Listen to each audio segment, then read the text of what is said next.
Boom. We're live with Ugh. potentially, even coming off the Gary Vee episode, the biggest guest we've ever had. Agreed. And he's kind of got a big announcement. None other than Ben Johns. What's going on, Ben? Hey guys, thanks for having me. Thrilled to be here. Wait, bigger than Gary Vee? I disagree. That's not true. I'm a big fan of Gary Vee, so I can't compare myself to that. I just wanted to suck up to you right off the bat, so it's a good episode. Yeah, just get on his good side. Like, wow, it's Ben in his Tesla, by far the greatest scenario and guest ever.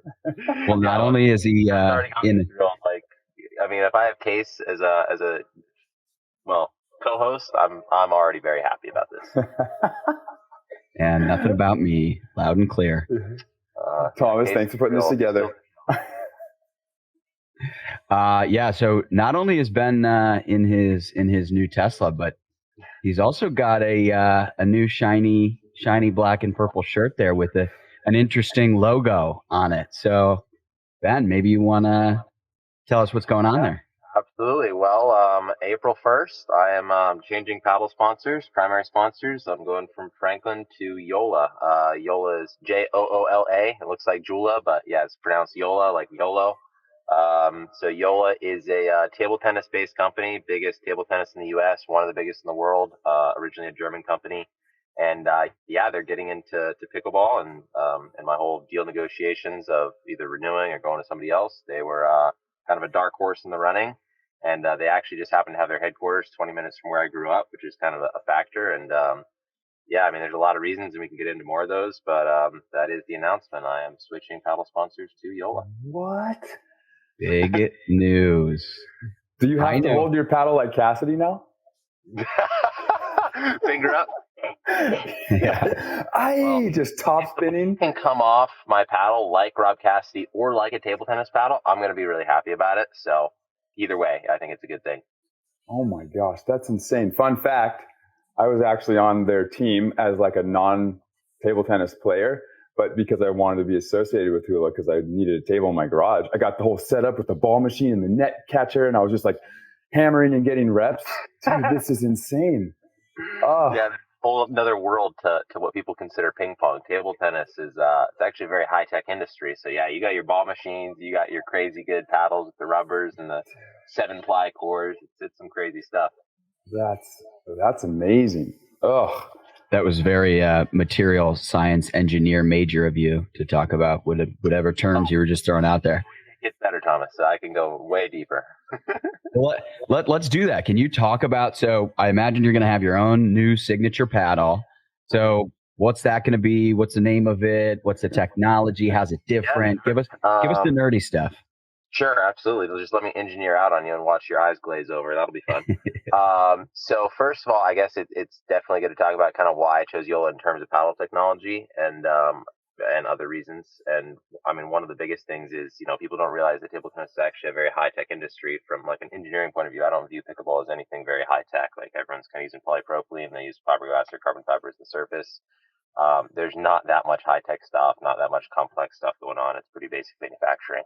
But table tennis, they're pretty complex. So, I mean, they're using 5 to 7 layer cores, different materials. Like they're using multi kinds of woods, bamboo, carbon fiber, lots of different stuff. And then even the rubbers are super high tech. Like what rubber you play makes a huge difference. And even like the oil and the glue you put on to attach your rubber makes an enormous difference. So they're doing, way higher tech stuff than pickleball because they've been around as a sport for a lot longer.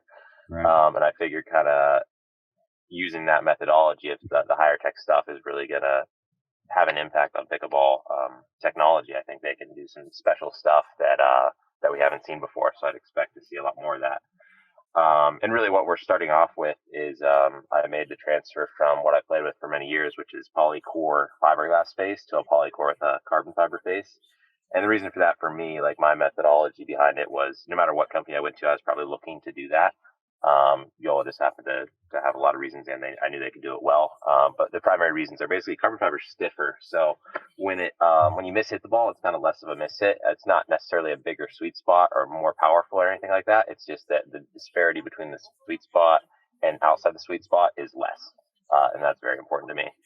then if we want to get real technical here, Thomas, we can talk about coefficients of friction. Carbon fiber with a wiffle ball actually grips the ball a little bit more, as well as because of what the material, how it functions, it stays on the paddle longer, so it imparts a little bit more spin. So we both know that there's like the friction limits on to improve the paddle, but despite that, like even two paddles there at the limit, one fiberglass, one carbon fiber. The carbon fiber is going to spin the ball more due to it staying on longer and the higher coefficient of friction. So that's why I kind of chose the carbon fiber route. And then they also, just to increase the solidity, have injected foam around the outside edge, which is kind of a newer thing. And I think that's definitely more of the miss hits as well. So their paddle technology is clearly already good just right out of the gate, and I'd expect we're going to see a lot more things from them that are very different from anything we've seen in the past in pickleball. And I'm just excited from an engineering point of view because I love that stuff, and they let me kind of design stuff from start to finish, and they have all these ideas, and I have ideas that we can kind of put into play. So it's really fun to me. Got it. Well, I found out that they're not only coming out with like a Ben John's signature, I don't know what it's going to be called, but they have 14 total paddles that they're coming out with. Which to me is like, how can you even have that much variation? Yeah, so they're doing some different dimensions, some different shapes, carbon fiber, some fiberglass, some hybrid, which I'm interested in. It's kind of like carbon layers with fiberglass on the surface. So that, they definitely are doing some different things right out of the gate. They definitely focus most of their efforts on mine. The name, by the way, I kind of like the name because I gave them like a list of names I like, and they just chose one from it. But the name is Hyperion. What do you think of that case? That's amazing because it sounds like some sort of like mythical dragon. You're close, actually. So Hyperion is actually in Greek mythology. He was the Titan god of the sun. So. Oh, perfect. Super random, but yeah, I like it. I was maybe I can get my signature paddle just be like the albatross. I want to be like the albatross. They're appropriate to that. I would love that. We gotta have some company do that. Maybe Wilson's got it. Except for mine will just be like, a paddle with sandpaper on it, and I'll just be pushing. I'll just be a defender, just constantly pushing back. I'll have no technology. It'll just be like, keep it in. Just making it as easy as possible for you to keep the ball in the court. There's no technology behind this, guys. It's just to help me keep the ball in the court. Yeah, just because I'm terrible. Yeah, help me keep it in. Can we talk a little bit about like the evolution of the paddle, even in just like the last year? Ben, I was actually talking to your brother Colin about this at Dreamland the other night. It might have been last night. And we were just talking about like the way, if you just go back a year ago, maybe a little over a year ago to the showcase in Newport, everyone I remember was like, the Electrum is ridiculous. The things you can do with the Electrum, it's like unfair. The charts, yeah. Then it was like, and for me, I actually thought that the Franklin, your paddle, did that for me in a way that I really liked. Now everybody's talking about the carbon is pushing the limits in terms of spin, how you can shape the ball, and how it's basically just like this unfair paddle. How do you kind of read all of that, and how do you think like your new paddle will stack up against that? And do you think it'll push the limits as far as being able to like carve, put spin on the ball, and like you of all people have that, like hook dink where you're just like completely changing direction. And in my mind, if you have a paddle that can help you do that even more, the rest of the players should be a little bit scared. I think you're definitely right in terms of like the technology has changed over the years. I feel like when my paddle came out, it was definitely right at the top, and then when the Electrum came out, it was right at the top. It's a hard kind of thing because we are in the kind of wild west of pickleball where we don't really have much like testing like other sports. Like if you have a cork bat in baseball, like it's going to get tested on the spot. We don't really have that in pickleball. And from what I understand, and I can't say I'm 100% accurate in this because I wasn't really involved in it, but the Electrums were good, yes, but there was a batch of them, like one batch at minimum, that were well over the limit of friction. So it's not like they were just good; they were just not legal. And then they got dialed back. They kind of figured out their production, and I'm sure all of them are legal now. I know it's definitely still a good paddle, but I think when that kind of whole thing happened where people were like, this is off the charts good, I think that was mostly the batch that just wasn't legal. Because it definitely changed in terms of how people are shaping the ball with that it's noticeably different. And Colin is well, just playing with what he plays with now versus some of the old ones. And I mean, definitely with the carbon, a similar thing is happening where from what I understand, at least one batch of those are not legal. Self-admittedly from some of the people that are in carbon. And I'm sure it'll happen the same way as Electrum, where they kind of figure out their manufacturing and dial it back. And I think they're probably already doing that. So whatever they're doing will probably settle right at the limit. And it's obviously a very good paddle. And I'd anticipate with Yola, not quite the same thing. I think they kind of have their manufacturing figured out from the start, just based on kind of what I've played with and comparing it to other paddles. It's definitely extremely good, but it's going to be on the limit to begin with. It's not gonna go over. Got it. Nice. Okay, I'm gonna give you a chance. Anything else you want to say, like about the paddle, about maybe why you chose Yola and the yeah, sure. I mean, I guess I've nerded out on you guys enough as far as the paddle goes. Just wait to see it. I think it looks super cool, and I know it performs well. So I'm sure a lot of people are going to be anxious to try it. I mean, I'm excited to use it, and it's going to debut in the very next tournament, Red Rock, Utah.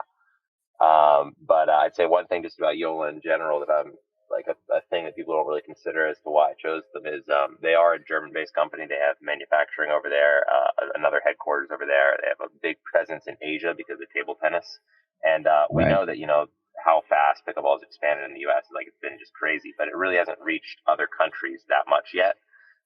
And I really think, in my opinion, that Asia is a place where it could expand not just a lot, but extremely rapidly in the next few years. So, I mean, I definitely wanted to go with somebody that already kind of had a presence there and could expand there very quickly. And I think they're perfectly suited to do that. You'd be like the next Kobe on all the billboards whenever I travel to China. It's just like Kobe everywhere. It's just going to be Ben, just Siberia. That's the idea. That was my ultimate goal. I just want to be on billboards, man. Yeah, exactly. I went to Beijing. There's Ben. Yeah. I don't think that's too far fetched. I mean, I don't either. Yeah. The way this sport is moving. For it. Yeah. You just got to stay young enough for long enough, Ben. I don't know how you do that. Yeah. Well, that's the Tesla.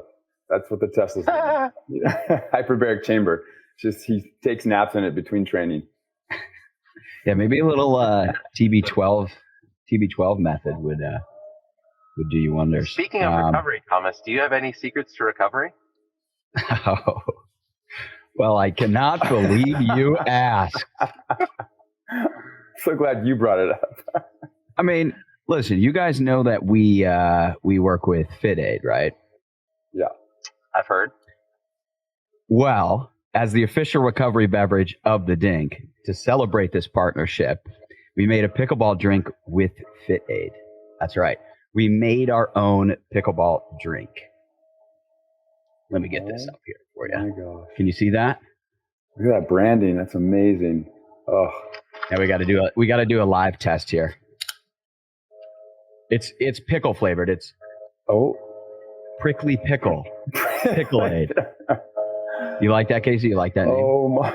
Let's see if it lives up to the hype. Oh, that's actually fire. But what if it actually tastes good? Right? What if you leave it? There's one other thing. The pickle sunflower seeds by what is it? Biggs? Fire. I don't know if I should say another brand in the middle of this ad, but yeah. Wow, this is unbelievable. Plenty of sunflower seeds, but all right, but not pickle flavored. Yeah, right. I bet you're going to see this at local pickleball courts here soon. Your local racket club. But if you want to order some, you can actually get some today. So you can go to drinkpicklade.com and enter the promo code Picklade at checkout for 20% off your order. It's only for this weekend. So that's drinkpicklade.com, promo code Picklade, all caps, for 20% off your order until April 4th. Wow. Is it sweet, salty, bitter? Like where are we at here flavor-wise? It's a little bit salty, a little bit sweet. Oh. Straight pickles. I mean, I know plenty of people that would drink pickle juice straight just to avoid cramping. So if I do. skills recovered. That's probably what we should all be doing. We should all do it. Yeah, Ben, you think you're the face of pickleball? Let me know when you have a drink. Yeah. Oh. You're adorable, Ben, until you've got your own pickle. I want to be on the can. What are we doing? Look, cool. You've got a billboard in Shanghai, but listen, right. I'm not Pickle Aid. But I've got Pickle Aid. And a billboard. All right. I think that's kind of a good segue, though. I mean, just talking about the global growth of the game in general. It's a topic we like to talk about with different people to get different perspectives. But like I would say, as I was just alluding to, you kind of are the face as far as players go of pickleball. So I'm sure you're having all sorts of conversations with interesting people, new players and parties and individuals that are coming into the space with new ideas.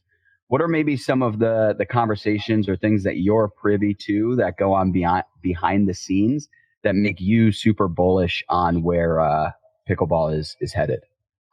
Yeah, I wouldn't say it's like not so many specific conversations come to mind of like, oh, wow, that's so cool. It's more just like such an influx of so many cool, interesting people, like not even necessarily the ones I meet, but just like you talking to Gary Vee recently. I'm just like, wow, that's so cool. Like this guy that's super bullish on kind of modern stuff in general. Like he's NFT, big into that, and crypto, right. And like he's very much future oriented. And seeing people like that are interested in the future also be like, oh, pickleball is the next big thing in terms of the future. Like that just makes me really optimistic about it, because kind of visionaries like that are seeing it in terms of not just a normal sport, but like a sport that, in my opinion, just kind of brings a bunch of people together from really any background. Like that's the one unifying thing is if you like pickleball, it doesn't really matter what you do. Like there's no subset of groups of people that specifically are suited to it. Really, it's more just like for everybody. And I think that's why people recognize that it has a long way to go, just because it applies to everybody. And that's why it kind of makes it a sport of the future. It's a different kind of sport than the ones we've seen in the past in that respect. I'm definitely very excited for it. I know we all say it all the time, but just internationally, obviously, like if you can imagine the growth in the U.S., like we've seen it, it's massive, it's crazy. Everyone's playing it, and that compared to what it's like around the world is just so minuscule. Like you barely see it, and it's like it's not because they don't like it there; it's because they don't know about it there. Yeah. And when that catches fire, I think it's going to be truly something special, because it's going to hit the world like faster than COVID did. Yeah, it's crazy. Once those gates are open, and like you're already seeing it all over the U.S., and that's already spreading crazily like outside of the U.S. And then once, like, for example, like first experience of playing on like the world tour, it was like, wait, like there's all these people from these different countries that play this sport too, and they're way better than me. Like what's happening? You know what I mean? Because I was playing on the pro tour, and I'm like, wow, this is it. And then you go on the world tour, and you're like, everyone plays this. This is incredible. And it's insane because there's so many different new styles and types of players, right? And you're getting so many different things that happen within the sport that it's so cool to see. And the growth of that is going to be really cool to watch the progression of, you know what I mean? Like it just being so popular here to overseas. Mm-hmm. One cool thing about what you're saying there is I think volleyball may have been similar, but I always call pickleball like kind of an unsolved sport in terms of like the players. Like we're all just trying to figure out stuff. It's why you don't see any coaches in pickleball. It's because like everyone's still experimenting. We're all trying to like continually improve, because there's no really accepted right way to do things. I'd say every year we see different things happening and different shots being added, different strategies and stuff like that. And I feel like when you expand that to the whole world, like we're kind of all caught up in this. Yes, we're all improving, but we're all a little bit similar in that we're all seeing each other a lot. Whereas when you have other like microcosms around the world, I think they're also going to figure out a lot of cool, interesting stuff. So when you kind of like mix those, it's definitely going to put the sport ahead in terms of like how good the players are in leaps and bounds, I think. Also, more on the fun side is I feel like international fans get me more excited, and they get more excited about international stars. It's like so more fun. Like they don't have like a close look at them. Like all the Americans, when they see American players, they're just like, you live here, we see you occasionally. Cool. For international, it's like, oh, I have international fans. That's awesome. And the international fans are like, no, we've never seen you except on TV. I love this. So it's really cool to think about where that might be happening in like just a couple of years. Yeah, you're gonna get the like spots where when you go stay in Russia, you got your Moscow guy and he's going to take you out. He's going to have like a specific place where you always stay. Then you're going to go to Norway. You're going to have like a rad little like community there. And like the hardcore fans that always see you once a year and they're so excited. You start to get this like really cool calendar. Yeah. And they get like, they're getting custom shirts made. And in the stands, they're just raging because they're all about having fun versus like, well, I don't know if it's cool to cheer yet. I don't know if that rally was up to par yet. You know what I mean? It's like, they're all just like, we love being here. This is amazing. Ben, you're rad. You know, like that's the difference. Super hype. Overseas. Yeah. They're just like so fired up to just be around the game. Yeah. It's so cool. I honestly, I love my overseas fans. Every time I go abroad, it's like, they had to get like, bodyguards. I'll drinking Pickleball too. Yeah. I signed my Pickleball can. Yeah. Like, you run that Instagram account. Like, thank you. It's cool though. Like what you said though is similar to like when I went from just playing on the US tour to the pro tour, the world tour, the way that the guys played, and the speed was different, right? The speed was different, the different styles. And then also the evolution of the game, you were way more on top of it when you go on the world tour, and then you'd come home and you felt like you're almost playing in slow motion. You're like, oh my gosh, it's almost boring coming back because the game was so far advanced, because all those countries and federations were dumping money and time and analytics and video scouting and like all these different things. You know, it's like Ivan Drago when he's fighting Rocky, right? And Rocky's in the barn doing sit-ups. That's like us. And then they're out there, he's like shooting up and then he's hitting computers and you're like, wait, what? That was like the difference in comparison. You felt like, oh my gosh, like every federation is dumping money and funds and science into the game to try to progress and push the limits. And so you just be like, whoa, it's We're crazy. going to see that for sure. Just especially like even if it's not international, the amount of analytics and data and software that's going to start going into it, I think is going to be pretty sick. Yeah.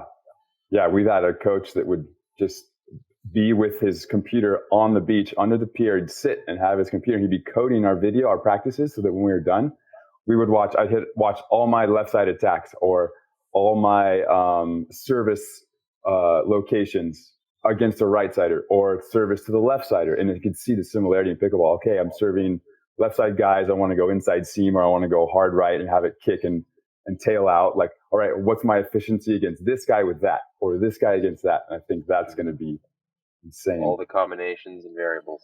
Yeah, it is where it's at. So fun. You're just like, all right, we can play the numbers game and just play in the moment. I've got the combo of both, you know. Mm-hmm. So Ben, are you doing anything abroad in the coming year? Are you anything in the works where you'll actually go abroad and have this opportunity to cultivate some fans in other countries? Yes and no, not that extreme. I don't have any plans yet to have any international tournaments. I got an invite to Singapore and an invite to Tokyo, but I haven't confirmed either of those yet. I will be going international to Portugal and Croatia for my company, Pickleball Getaways, but it's not really a tournament. We'll just be taking our clients over there. So I guess we won't be really cultivating any fans, but at least I'll get to go and play some pickleball somehow, some way. What's the date on that? We're doing that June 5th through July 5th. It's 3 trips, 2 to Portugal and 1 to Croatia. Perfect. I'm available then, so just shoot me a text and we'll get that arranged. Mm-hmm. I was thinking you were just going to ship some Pickleball there during those dates. Then we can do that too. We can get that arranged. Yeah. Those long hours out in the sun, you need your Pickleball. On the global note, I just pointing out that like Tyson is going to Thailand to do a tournament. I think it's the Asia Open. I think it's in like a week or 2 weeks. So there are these little pockets of pickleball starting to flourish, and I think there's little fires burning, and I think they'll start to get bigger. And hopefully you're right. Another one that I see that seems to have traction or area would be South America. Brazil in particular seems to have a lot of interest. Spain is starting to pick it up. They love padel. So there's sort of a natural transition there. They just love racket sports generally. So it's cool to see that it is starting to. And Australia, I would say, is the other one where I tend to see a lot of action, like in our analytics and people reaching out and stuff like that. So. Yeah, one thing I'd say about that is, if they see it in other countries and it makes them want to play, like that's one thing. But I think one big thing about the U.S. and it's starting is just old tennis courts not being used, right? So just having like a lot of tennis courts in your country is helps a lot, but also like hard courts. So the U.S. had a bunch of hard courts. Places like Spain and stuff, they're mostly clay, whereas I think Australia, for instance, is again mostly hard court. So just the practicality of that, I think, might have a decent influence on how fast they pick it up as well. We almost started a new show, like remember Robin Big? And they were Rob Dyrdek, and then he did like he would go and build skate parks. Like you just go Robin Big style, and you just go refurbish tennis courts into pickleball courts. That would be sick. We're here in Portugal right now, you know what I mean? Or we're in Brazil and there's, you know, some gnarly urban court that just looks sick. Just repurpose it into like, you know, 4 pickleball courts. Brand new, model looking from this retro, old rundown park. So a couple episodes we had Kyle Yates on, and Casey and I were basically just like drilling him about, you know, like, what types of strategies, different types of shots is he seeing as the game develops? And I would say probably nobody better to talk to about that than you. I mean, we were talking about in particular, like that, you know, that reaching in, we talked about your shot, your ability to kind of reach in when you're dinking and do that very subtle, quick flick of the wrist to initiate a speed up. I think you do that better than anybody. You also are able to kind of hit points on the body better than anybody to where that could be a winner. But usually it seems like you're probably setting yourself up for the next one. What do you look for in those moments?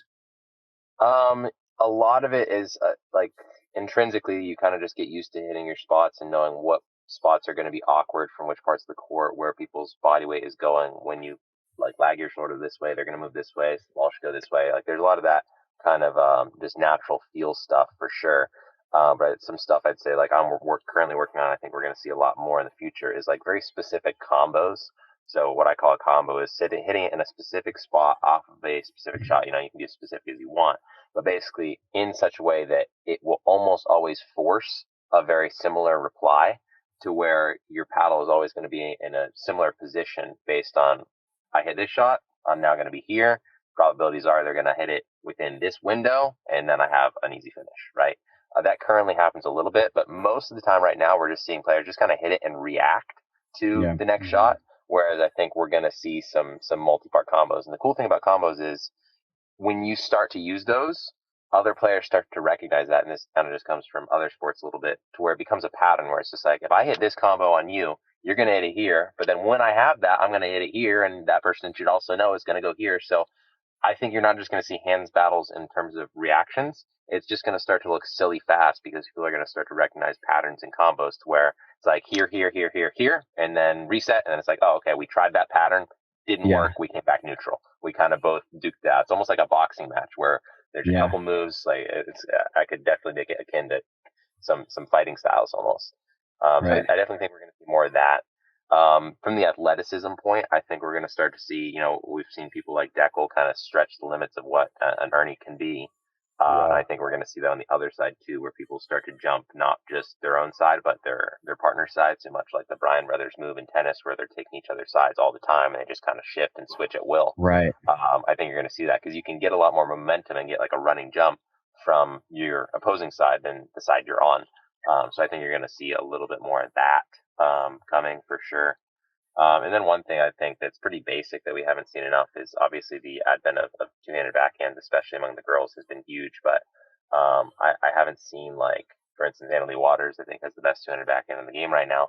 And I don't think there's anybody even akin to her on the guy's side. And there's definitely going to be probably pretty soon. So it's stuff like that is stuff where I think that the sport's going to look a lot more advanced very quickly when it comes.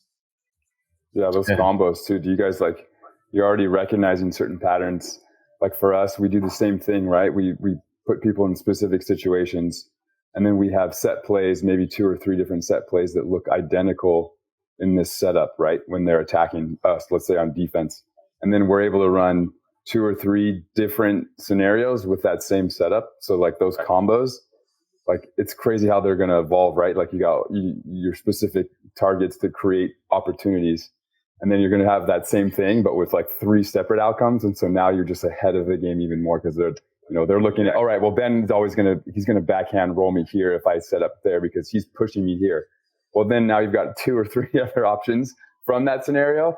And it's crazy because then the fans are like, what's happening? Why, and then you're also having to give up something, right? Like for us, there's always like, okay, there's one thing we're okay giving up because that's the one out that they have. And if they find it cool, it's probably blind luck. But fans are like, well, why'd you give that up? And it's like, dude, we're setting up long-term also because these combos in the end of the game are what's going to win. That's when we're going to push over and we're going to win 11-9. You know what I mean? It's hard to explain to a normal fan. Like, this is how we did this. It's just like, God, there's just so much explanation of all this prior stuff that you don't understand in order to get you understand this one thing. Like I can't try. Like it's too much. Yeah. I'm sure that's even more so for you guys than me because pickleball is still developing towards that point, but you guys are beyond that. But I definitely expect to see stuff not just as like combos among a specific player, but between a team for sure. Like Colin and I are already doing that a little bit, and we're working on more. But you might see stuff like right now we mostly go on feel. Like I recognize when he's doing something in particular, and I know where to move based on that. But we might see like play calling, for instance, even in the middle of a point. That wouldn't surprise me. Yeah. What's the rule on that? Are you guys allowed to chirp to each other? Like within a rally, you're allowed to kind of chirp and feel like, okay. Yeah, no, that's sick. I've had like switch in the middle of a rally when I had no business switching. I mean, you can say, like attack this one or whatever. Yeah. As long as you're not saying it during your opponent's shot aggressively, it's fine. Yeah, we used to have like in transition, if something happens, we get a scoop or there's some sort of rally, like a crazy rally similar to pickleball. In transition, if I don't have like the ball's coming from over my shoulder or I'm making a ball, my partner, I would say left or right, which is always the opposite of what you're hearing, right? So if I say my left is your right, so you're thinking, but you're thinking your left when we say that. So that was always like cool things for us to say within rallies, that left, right.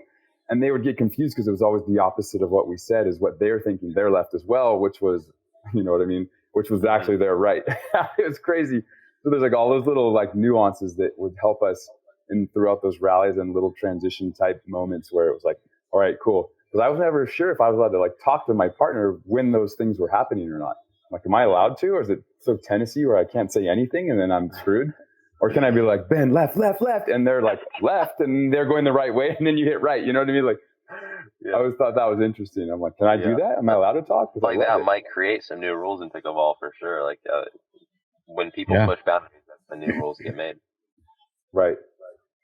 So Casey, you brought up you just use the word nuance, and I think it's perfect because pickleball is such a nuanced sport, particularly when you're at the net and you're kind of playing these different types of dinks and you're kind of shifting. And to a spectator or a casual fan, it's very difficult to communicate to them the complexity of what's actually happening on the court. Ben, do you have any thoughts as far as, because I think one of the struggles of pickleball right now is, if you really haven't played it, you might not be that interested in watching the professional game. Mm-hmm. How can we start to get people to see what's actually happening on the court and make the game just more exciting so that, it can continue to grow as a spectator sport? Yeah, I'd say you're going to get a little bit of that naturally because of how players are getting better. For instance, combos are going to look very cool because it's going to make it look a lot faster. From more like the production side of it, I think when it's on TV right now, it looks a little bit slow. And I think that's because most places that do the production, like they haven't really figured out how to best film pickleball. And I'm no film guru or anything, but I feel like there's better ways to just like film it closer, more like on the ground level, kind of like I've seen that in tennis before, where there's certain angles where you can see the pace of the ball more. And I think that's one of the more impressive things about pickleball that you can't really see in most broadcasts that would engage fans more. So I think we kind of gotta figure out how production looks most impressive. That's a big point. And then just kind of the natural evolution of players getting better is going to make it more interesting.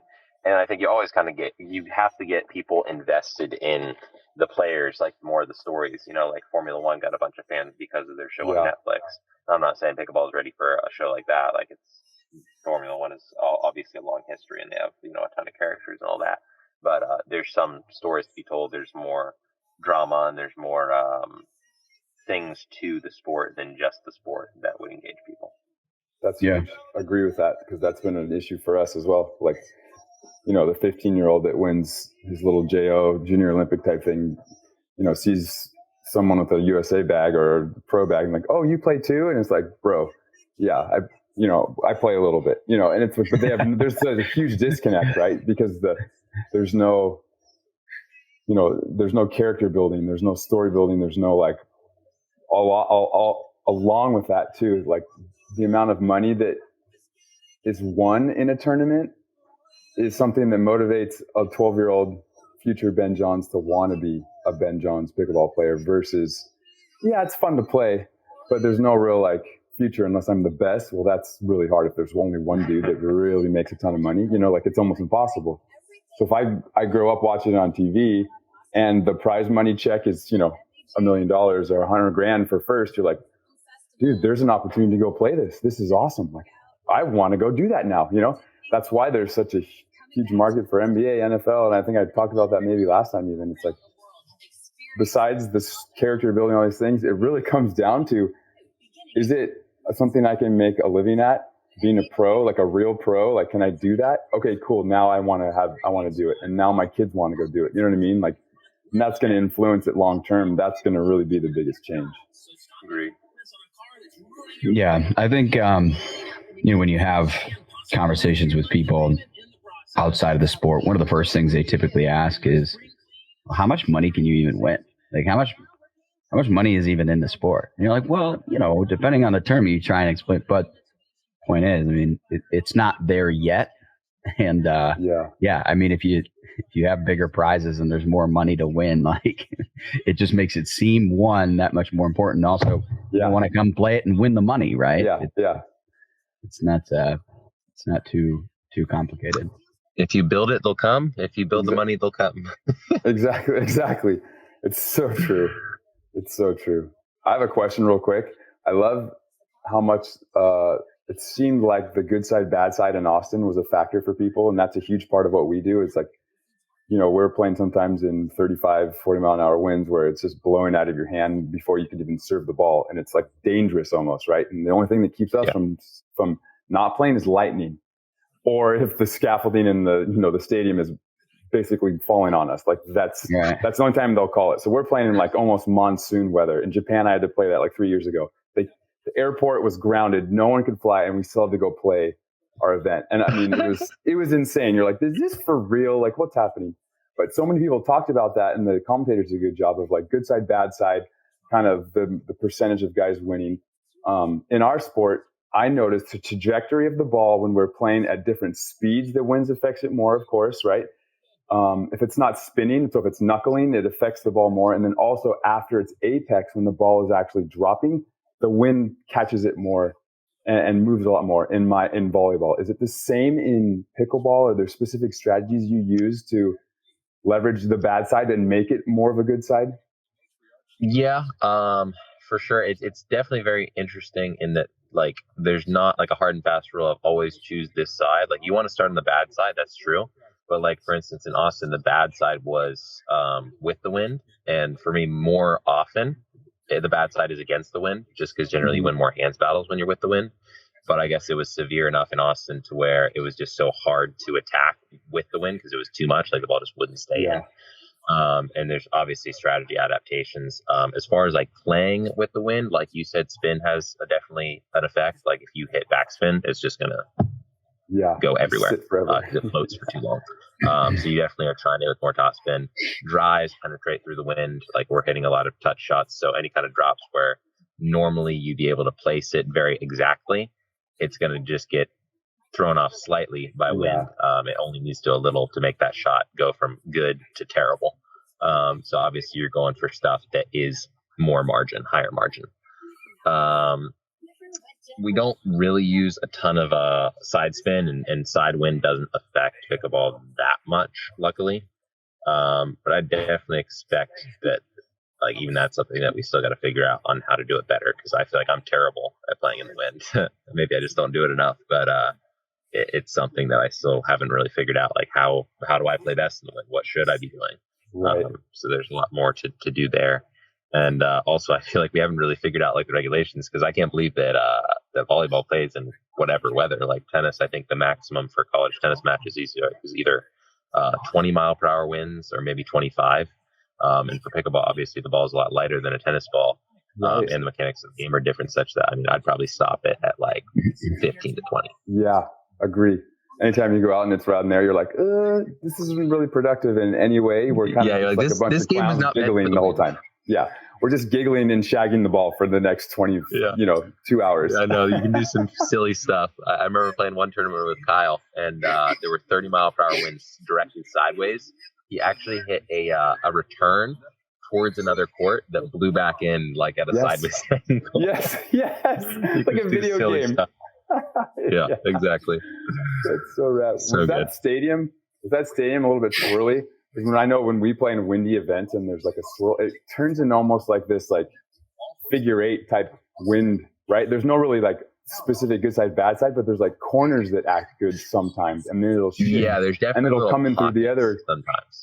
Yeah, right. It doesn't get super swirly like round and round, but there's pockets where it's more windy than others. Yeah, it kind of creeps in through the corners of the stadium, and you're like, whoa, okay, now it's good. It picks up, and then interesting how that works. I was curious how the ball reacts. Yeah, you guys playing in that much wind is really interesting, because just like the amount of spin you guys put on a volleyball and how it moves through the air with how much pace it has is just pretty silly to me. Like a pickleball has a pretty low maximum for how fast it moves and how much action is on the ball. And volleyballs, from what I've seen, they're moving a lot. So when you add wind into that, it's like, geez. that amount of wind we've even hit, like, let's say you're hitting like a slice backhand shot. It would be like the same. I've hit a cutty where it spun and the wind had blown it and it landed on our side of the court, so they couldn't even touch the ball. And I was like, silly. Wait, what? Was there a camera? That was insane. It's crazy. Tell me somebody got that. Right. It was insane. Like the ungettable cut shot. We still need to come up with more terms like that, like cool terms in pickleball, like a cutty. Cutty. Yeah. That's sick. It just makes it sound cool. Yeah, Cuddy, the Cobra. You got Bert and Ernie. You got the Bert and Ernie. We've got the Cobra. Not very where cool. You poke it with your fingers, because you're not allowed to open hand tip. You have to knuckle or use your palm, but you can use the front of your fingers and like stab it almost. So we call it a Cobra, like a snake bite. Ow. You can do that. Yeah. And when you hit, like you guys hit your lobs, it hurts if you hit it hard, but you get used to it. You're just willing to like snap your finger. When we hit lobs, sometimes we call them jumbo shrimp, because they're just huge arcing shrimp. So they call them jumbo shrimp. In Puerto Rico, they call it a pineapple, because I guess it's looks like a pineapple, the leaf out of a pineapple. I don't know. A bunch of little goofy terms like that too. And you just yell jumbo. Like when you hit a lob, we would go, you'd call it out as you're hitting it. You'd be like jumbo. And then the whole crowd would be like, oh. And if the guy got frozen, everyone would be heckling him. But you can handle those, because you just go, run down over Colin, lobs again, run down tweener, and then almost ATP. That was sick. I was like, please go in. This is going to be so rad. Gosh darn it. Yeah, Ben likes being lobbed. It's just an opportunity to do some sort of like crazy move. Yeah. It's almost always a tweener. Yeah. Yeah, you have to. It gives you more time to get your feet there, right? Like, you have to. Like, I got asked the question in the interview, like, what's the strategy behind hitting a tweener? I was just like, well, it would sound bad to just say it looks good. So let me just make up some stuff for why I'm doing this. Yeah. Just going for the ESPN, top 10 of Sports Center. Listen, that's all I'm looking for. Always. Yeah. Purely highlight reel. Well, I just want to get on ESPN like Casey does. That's all I want. Dude, I can't believe they haven't picked up some of these highlights. I just posted another one today of a match with you and Colin versus Riley and Tyson from last year, I think in San Clemente. And it's like, it's insane. It's the craziest point of all time. And the fact that like ESPN doesn't, I've had Sports Illustrated, Sports Center reach out for clips and then just not use them. So I thought that, but I don't know. Whoever's behind the scenes there is making bad decisions. I agree with Ben though. You need like a net cam. Points up for a rainy day. Yeah. Yeah. You need the net cam, the ref. We've had net cams, ref cams, because we have the ref just right by the pole too. And that visual, it's so fast because everything's so close. that's always helped with the viewer seeing the speed of the game. That's huge. Yeah, we need more of that for sure. What was I going to ask you? So, all right. One thing I want to ask about is playing with Leigh. How has that been? And are you guys ever going to lose? I certainly hope we're never going to lose. That's always the ultimate goal.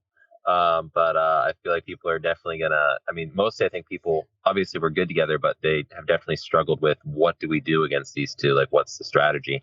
Yeah. Tell them the strategy. There's always some lag time where you're not just figuring out your own partnership, like other people are trying to figure out what you're doing, and both those are changing kind of at the same time, so it's difficult for everybody. But honestly, she's just so cool to play with, because I mean, people always speak to how composed and good she is mentally for her age, and I can't echo that enough. I'm just like, in my opinion, she's probably the most mentally strong girl on the tour. So at 15 also, it's just kind of crazy to me how good she is like that. And she's very easy to play with, easy to communicate with, obviously extremely good. So it's just been very comfortable very quickly. Very good at strategizing and talking things over and adapting. So yeah, I mean, I couldn't be happier. Like, I thought there might have been a little bit of lag time where we struggled with some things initially. But honestly, there was never really a hitch. She's been amazing from the start. Yeah. I think we told her, it was like, listen, Leigh, if you want to throw a fit on the court, you can. Like, you haven't even graduated high school. Like, throw your paddle. It's all good. Nobody's gonna get mad at you. Which is just like so mature and composed. Yeah. It's ridiculous. So, that's an exciting partnership, and I don't know. We'll see if anybody can take you guys down. We'll see what happens. Yeah. Suddenly, everyone's just targeting Ben. We're like, what's happening? Oh my god! Everyone's only going at Ben. It could be the play. It could be the play. Yeah. Like, look, he'll be tired. Quarterfinals, we got to get him tired. We got to go at him every ball. It's a team effort, guys. Not just within your own team, but for the whole tournament. Right.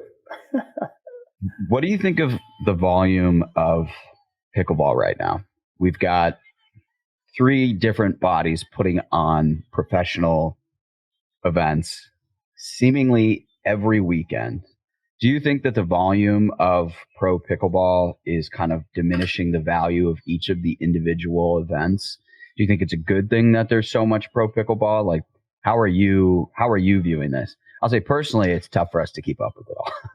Yeah. So, I mean, in terms of you guys keeping up, I'm sure that is a problem, but I keep coming back to, before any organization and before even fans or anything like that, I'd say I'm for the players first. Like, I want what's best for all the players. And I think what's best for all the players is maximum options. If you want to play a tournament every weekend, you can. If you want to choose these ones, you can. If it's this location, you can. Like, the more options we have, the better. Like, I'm just thinking, like, compare it to 3 years ago when we barely had any options, and it was just like everyone played the same tournaments and they weren't all that good. But when you have competition between all these events and you have so many options, I can't help but think it must be good for all the pros. And since that's kind of my primary thing in mind, I'm like, absolutely, that's fantastic. Does it diminish? I'd say it's naturally going to be diluted a little bit, right? Like, you're not going to get every big pro at every tournament, or even every big tournament.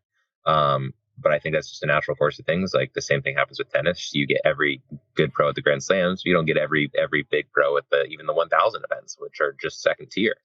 And that's just a natural course of things. If you want every pro to show up, then by definition, you kind of have a small sport, which we do not want. So yeah, no, I'm not really concerned with that. And I think it also more long-term vision, like having that many options gets more new players into the game, which will saturate every tournament a lot more. So to kind of say that it's diminishing tournaments is just a little short-sighted to me. Like, you're going to get a lot more players a lot more quickly when you have more options, when they're more easily able to break in and do well more quickly, rather than getting beat by a bunch of the top pros at every tournament.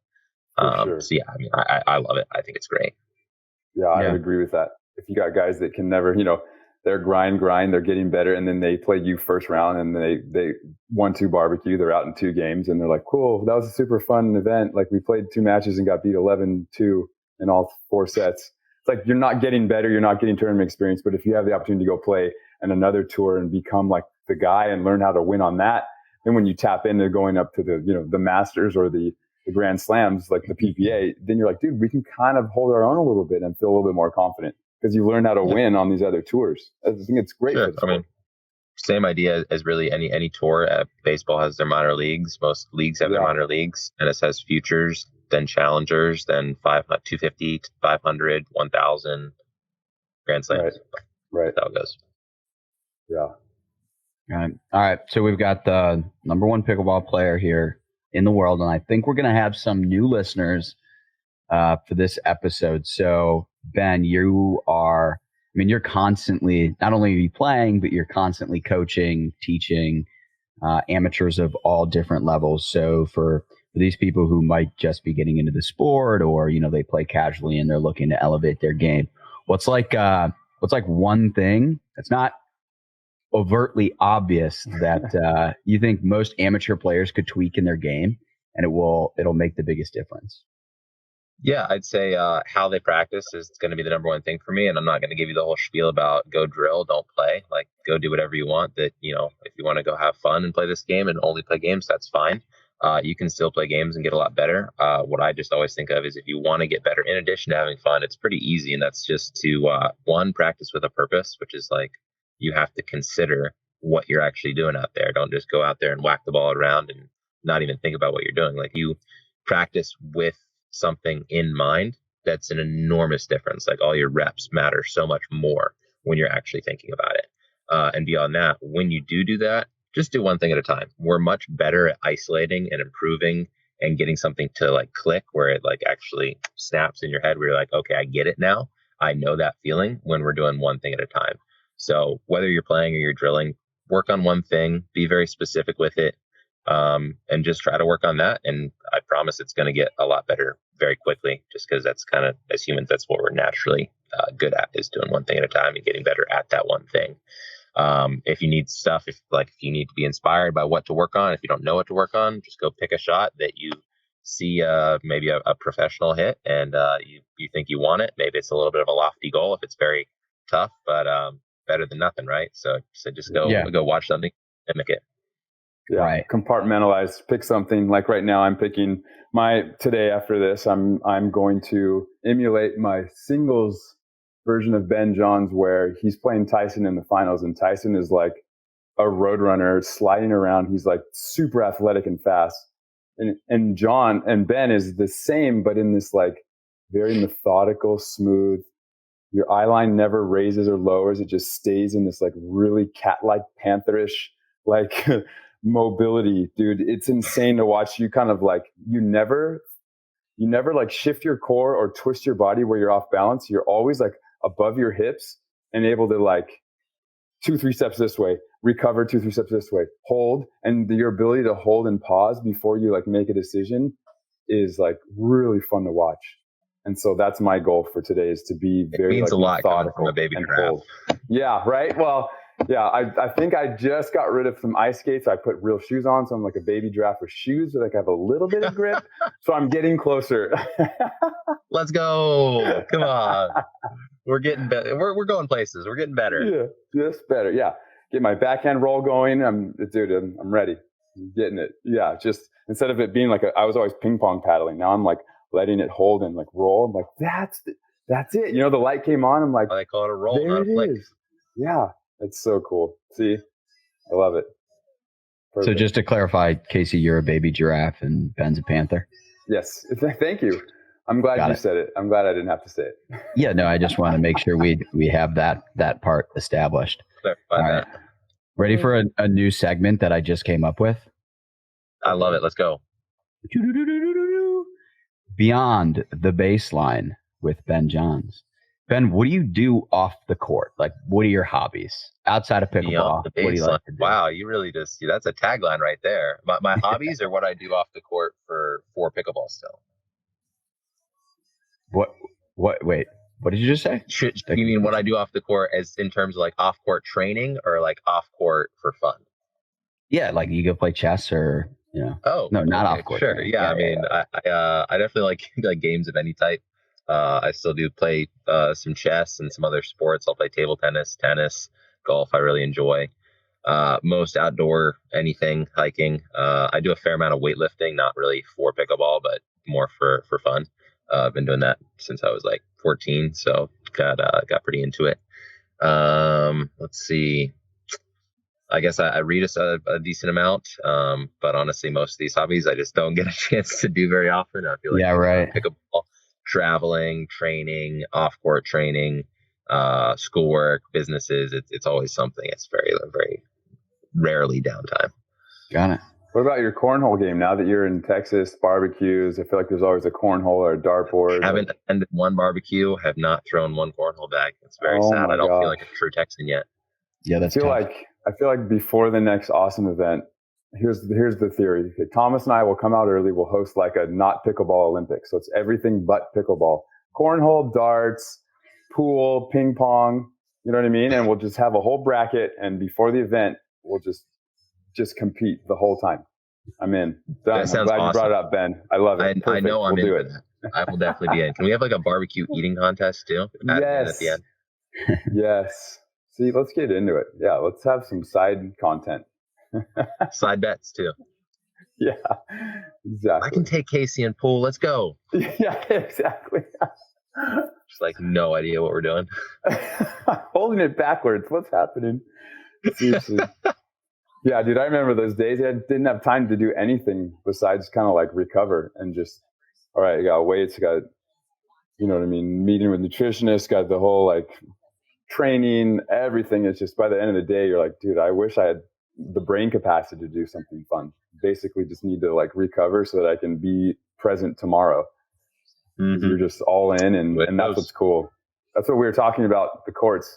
Everyone's like, you know, what's it like? What do you think Ben's doing? I'm like, I could tell you what he's doing. Like, I know for sure, like he's lifting, he may be doing 2 days, or he's got a specific, you know, like type of, like you said, combos or skill that he's working on. Then he's going to go do therapy. Then he's going to, maybe there's some sort of mindset action that, you know what I mean? Like it never ends. You could just keep adding things to your plate. And, right. You know, you can always do more. Yeah. And you're not around Anna Leigh, right? Is she Florida or is she? No, she's in Florida. Mm-hmm. Yeah. Yeah. It's just, so that's kind of, well, in Austin, we got a big hot spot of pro players, but generally I just drill with Colin. Yeah. Yeah. That's interesting because you got to maybe show up early to an event, a couple days early, get reps in, or not even worry about it. You're fine. Doesn't matter. Yeah. Occasionally I do that. If it's a weird environment. Yeah. Interesting. Yeah. That's all we got. I mean, that was a good episode. Yeah. Big announcement from you, Ben. Oh, I'm so excited. Oh, I know. So they're shipping me a paddle, so I'm pumped to try out. Oh, they better be shipping Casey a paddle. I was going to say, dude, if anyone needs one, it's the baby giraffe. I need the technology. Give him the tech. Give this man the tech.